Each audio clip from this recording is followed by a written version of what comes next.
on the run today, but I haven't even showered after the gym or whatever. But I want to talk about how our clients inspire us and why these are win-win situations.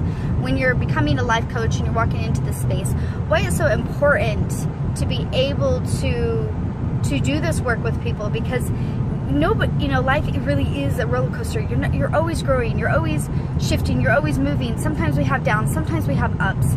Not one of us got all our shit together, right? And I loved it because I had this client showed up today, and we were talking about, she showed up, she was actually with her kids, she was just dropping them off, but she's going to a family reunion and she's scared about a situation. She's able to be honest about what was going on, and then I was able to, okay, this is how we work it, this is what matters, and I was able to show her. And then I was like, oh my gosh, I got the kind of same situation hanging out over here with a brother of mine who I got into a little bit of a head-on-head, and it was an empowering moment because I was able to, cut the toxicity out of my life for that moment. Like, I'm not a person who usually blocks people or anything like that. But in that moment, that's what I needed to do. And we need to deal with the contrast and be accepting of our contrast and understand that sometimes we do need to just cut people out of our lives. But then I was like, you know what? But to be able to be honest and transparent, I want this person in my life. I really, really do. And I love them and I adore them. And just because we hit a little bit of a rift here doesn't mean we can't be in each other's lives. Anyways, and so by inspiring her, she inspired me to do the same thing. And so I just got the courage to contact my brother after so many months of us not speaking, and and it went straight to his voicemail. I might still be blocked. That's totally cool. It doesn't matter. The point is I'm opening that bridge. I'm opening that, I don't even know where I'm going. I gotta find this client's house. I'm opening that way for transformation, for healing, and leaning into the discomfort. And when you realize what really matters to you and what you really, really want, it's no longer discomfort. It's not uncomfortable. It's more uncomfortable to not have that person in your life. And so have the courage to reach out and talk to the people that really matter to you, that you really do want to be in their life. And sometimes there's going to be people who don't want to be in your life. Our souls are awesome, okay? Our souls are like, our souls are like these, they have the ability to create all these illusions for us to learn what we need to learn, right?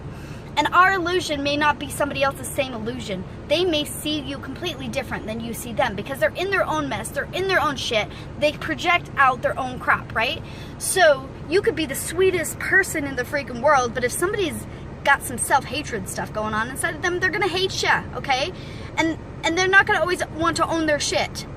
But if they matter to you, hold a space of love for them because they matter and you love them and you want them there. But you know what? They're not always going to want to be in your life, and that's okay. That's okay. But hold the space so that if they ever decide they want to return and they want to be your friend or be your brother or whatever, hold that space for them, because life is really about relationships. It's about helping people feel like they matter and feeling like you matter, and it's a joint effort, and we need people in our lives to help mirror us and help us grow and expand. No man is an island. You have to have connections to thrive in this world. And families are so important. Families are so important. I understand some of you got some scary ass families and some toxicity, and I totally get it. I totally get it. And I am not saying run back to your narcissistic mother. I'm not saying do all these,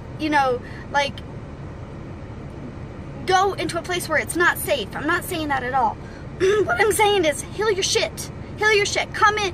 I'm doing a seminar July 13th, 14th, and 15th. And I'm teaching people how to dive into that mother-father wound. I'm teaching people how to dive into the relationship work and the forgiveness work and the things like that, so they can start creating, they can clean their mirror. And so they're not projecting and making the situation worse. And so when that person does clean the shit out of their reality, they can show up and say, hey, you know what? I'm sorry. I'm human. I was hurt. And you matter. I want you. I want you in my life. And, and again, it goes back to that illusion. We have an illusion of what another person is. They have an illusion of what we are. Neither of us see each other clearly because we got these freaking messes going on, right? And our mirror may make the other person's, our projection of the idea of the other person may make the other person uncomfortable to be in our reality. I got that going on. I have that going on. I've created those in my life, right? But the more and more I clear my mirror, the more and more that person can feel comfortable to be them within my presence without feeling like I'm projecting my need to be loved or my need to be wanted or my need to be this onto them. And we have to constantly be willing to challenge our own beliefs and our own paradigms and our own bullshit. Because if you got problems with somebody else, you got bullshit. That's what it is. If you have insecure, or if you have like pride or anger or resentment or any of this shit, you got some bullshit still going on inside of you. You can't be in a harmonious union with anybody till you clean your own stuff, right? You gotta own your story. Own why you're not talking to that person. Well, I'm hurt, or I'm jealous, or I'm angry. You know what? And you have every right to be angry. Angry is a valid emotion. You got to get it up. You got to talk about it. You got to understand why you're angry. Because when you talk about your anger, then you got to underneath and find out why you're angry. You know, because I'm angry because they get this and I don't get it. So really what you're telling me is that you want that. But you're afraid to get it because you're afraid of them judging you. Well, fuck that shit. How can you show up in that reality and get what you want without having to make everybody else uncomfortable, okay? When you start stepping in your light, you got this major bright light, and people that are not ready for that light are going to go, ah!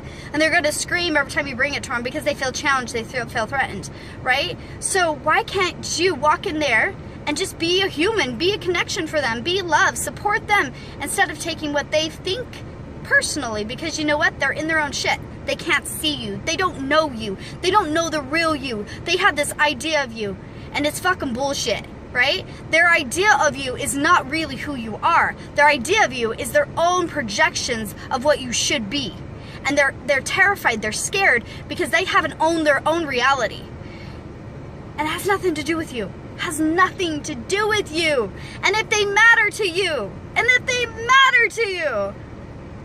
clear your shit so you can hold a space so when they're ready, it's safe. It's safe for them to land. It's safe for them to be there in your life without constantly being attacked.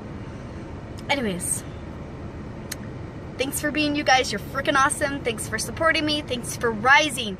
I love to watch people rise in their life. I love to see them challenge their beliefs, challenge their lifestyles, stand up, be who they want to be, and be proud every single day. You